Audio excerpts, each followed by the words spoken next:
Welcome everybody to my slightly delayed 1-year anniversary review of my 2019 RadRover from Rad Power Bikes. I just want to start this video real quick. This is like mid-September, and you can see from this video footage that it's really smoky. There's been just these crazy wildfires across the whole West Coast and most of Western United States. So I just want to send happy thoughts and prayers out to everybody dealing with this. Huge thank you to the firefighters and first responders dealing with this. It's been an unprecedented fire year. I've never lived here my whole life, never seen anything like this. So yeah, thoughts and prayers out to you guys. And all right, let's get into it. So 1 year, 2,600 miles. This thing has been amazing. I ride this thing average about 60, 70 miles a week or so. This is my commuter. I ride this thing every day. Do casual rides on the weekends when I can. But yeah, I mean, this thing has been a life changer. Pros and cons. I'll get into the pros first. The big one obviously is that life changer part of it, getting me out of the car. I enjoy my commute now. I look forward to my commute every day, and this thing has just been totally dependable. I've had a couple flat tires, but aside from that, I mean, a little bit of battery hiccups too, I guess. But otherwise, it's just been fantastic. I mean, just never really left me hanging. Takes a licking and keeps on ticking. It's gotten my big butt back and forth to work for a whole year, very reliably. And I just love that thing. That's got to be the biggest pro, is just how great it's been to just get out of the car and onto the bike. If anybody has the opportunities in a situation, they can do that. I can't recommend it enough. Get out of the car, park it, and get on the bike, and you'll be much happier. And again, getting into the quality of the bike, it was great. I think it's a great value. I hadn't done a whole lot of research. I had it narrowed down to a couple bikes. Saunders, Juiced had a bike that I was looking at. Bolton had a couple. But I just felt for the price point, and actually a big one was the ease of purchase. They had that Affirm 12-month zero interest payment program. So I was able to get the bike, got approved within minutes, ordered the bike.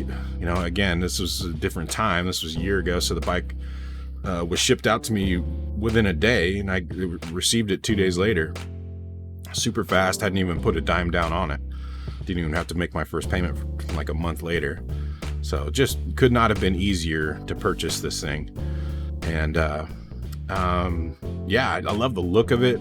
It caught my eye the first time I saw Barnacle Nerdgasm's video on the thing.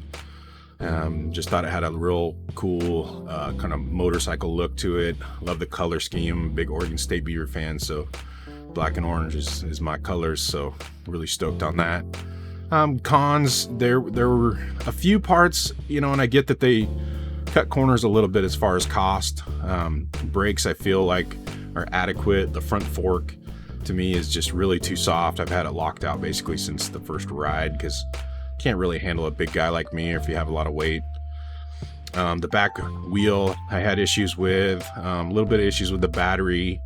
Some of that, again, is my fault. There are certain ways you have to treat those things that I had sort of neglected, as far as the balance charging, and it had a couple broken spokes on the back wheel when I got the bike that I should have addressed, but I was just so hyped up to ride it that I just went for it.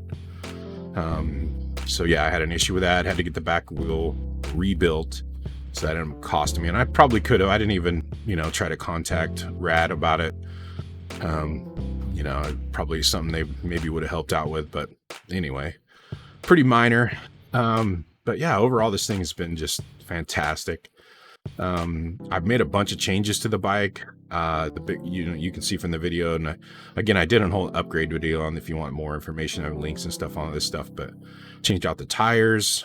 The stock tires only lasted me about 500 miles.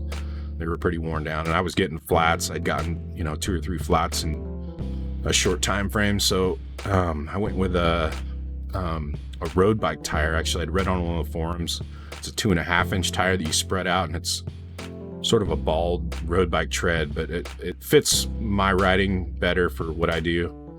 And And they've been, I mean, over 2,000 miles on those tires, and they've been fantastic. And I put a tire liner on it.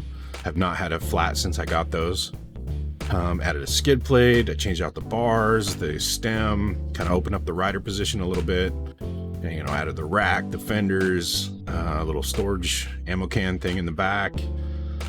And the brakes. Brakes has been a big one. I went with a full 4-piston hydraulic brake setup, which has just been #1 upgrade for me. Amazing. Highly recommend that one. And then the big one was the old Bolton upgrade kit and the motor. You know, they have a upgraded color LCD display that comes with a controller that really, it's a more higher amperage controller, so it kind of opens up the potential in the motor. Plus it's a lot more customizable. You can change settings, you can see the volts of the batteries. Nice. It's a little bit better display. It's got things like cruise control and anyway, some nice little options to it. And then the motor, you know, just gives you a little more oomph, the Bolton boost, I call it. So yeah, that's been a pretty nice upgrade, pretty fun. I get asked a lot if I would recommend that upgrade, and it's a little mixed, because I think it's sort of subjective to what you're doing with the bike. If you're a big guy like me, or if you live in a hilly area, or maybe you're bike camping, or you know, a hunter or something like that, where you want to carry a lot of weight on the bike, then yeah, I definitely think, you know, stepping up to that upgrade and the motor would be a huge benefit to you. But if you're just a casual rider, the bike is plenty fast. You know, it'll still just stock. I was still doing 22, 23 miles an hour. So it's plenty fast. I mean, even now with the upgraded kit, I have it tempered down. I don't even have it unlocked, you know, full speed. Most of the time I'm only riding at about 20 miles an hour. So that's plenty for, you know, trails and stuff. So yeah, it's kind of a mixed bag. Again, the money can be spent better elsewhere. Get the brakes. That's the big upgrade you want to do. The other one, you know, again, if you live in a hilly area, or you've got a lot of weight carried on the bike, then do the upgrade. Otherwise, skip it and just invest in the brakes and some good tires. And anyway, yeah, that's about it. I love this thing. It's been, like I said, a total life changer. My quality of life, my physical health, my mental well-being, everything has improved since I got this thing. So yeah, get out there, get you a bike, get going, post some videos, share them with us, and yeah, stay rad, everybody.